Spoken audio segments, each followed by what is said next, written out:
Do you wake up every morning with a burning desire to create a difference in the world around you?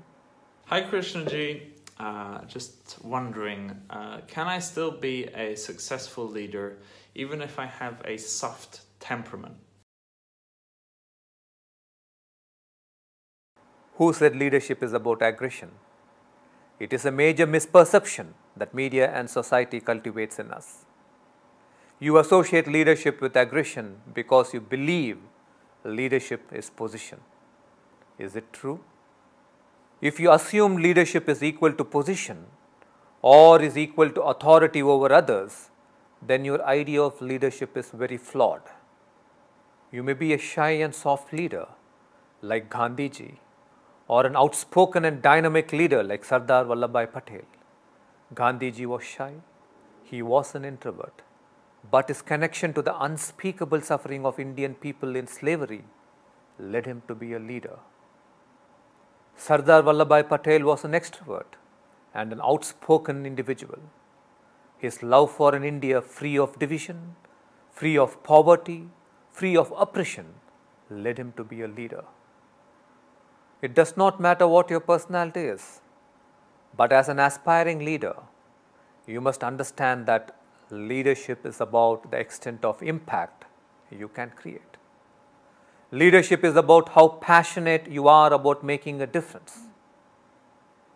Do you wake up every morning with a burning desire to create a difference in the world around you?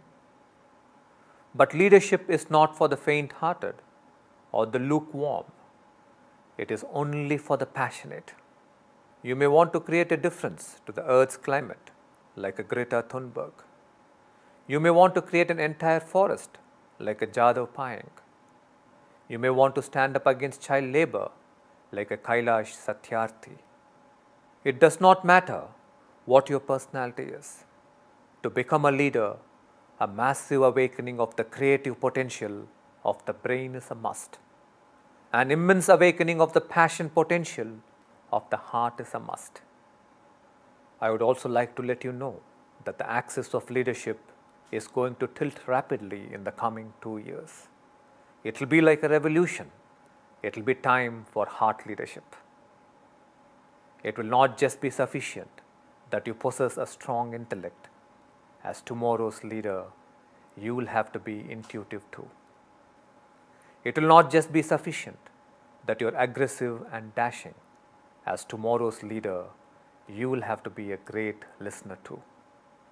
It will not be just sufficient that you are strong on numbers. As tomorrow's leader, you will also have to learn to share your feelings. What I see common in all this is a state of connection. It does not matter whether you are an introvert or an extrovert. What is important is that you awaken to a beautiful state of connection. For only from connection is born purpose, is born listening, is born intuition and sharing of heart's feelings. It is to create this new generation leaders that Preethaji and I host the annual Youth Leadership Festival at Ekam and the Happy Hearts Fest for Youth to build entire villages.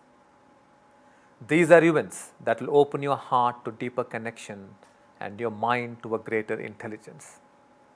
I would say that every young person who is aspiring to be a leader must participate in these life-transforming events.